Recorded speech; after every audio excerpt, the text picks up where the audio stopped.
tayo. Ganito kaaga, ganyan nakalaki boses niya. Hindi Marami mo- tayong pagkukwentuhan mo, I know. Ner. Hindi po ako makapagsalita, hindi ako makahinga sa husay ng batang ito, Cherise. Alright. Kasi nga sabi ko may basbas na siya ng the biggest worldwide personality and the most influential person today na si Oprah. Ellen at saka Oprah. Tinan mo Di ba? na outfit, boy. Ang ganda. Tapos tinan mo si Mommy.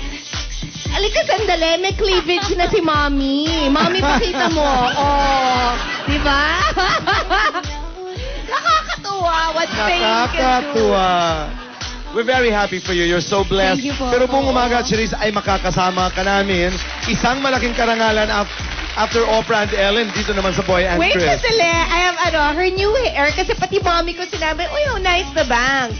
My mom's nagkikimo ngayon kay Dr. Diaz. Hi, Mom. Hello to all the staff. Hello po. They watch us habang nagkikimo. Anyway, guess who cut her hair? Sabihin mo, please. Sino Bago tayo ang mag-cue for gumupit commercial. sa'yo, Cherise? Yung gumupit kay...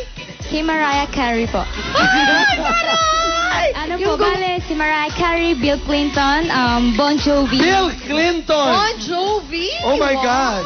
O, umpisa pa lamang po yan, mga kaibigan. Yun yung gumupit ng buhok niya. Oh my Magpadala God! sa ihip ng hangin episode po tayo ngayong umaga. Kanina pa napapraning si Jasmine dahil kita na daw ang kaluluwa ko. I know. Hindi talaga ako marunong umupo pag naka-skirt. Pasensya na. Mga kaibigan, ano ho po ang inyong aabangan? Ano pa ho ba ang inyong aabangan ngayong umaga?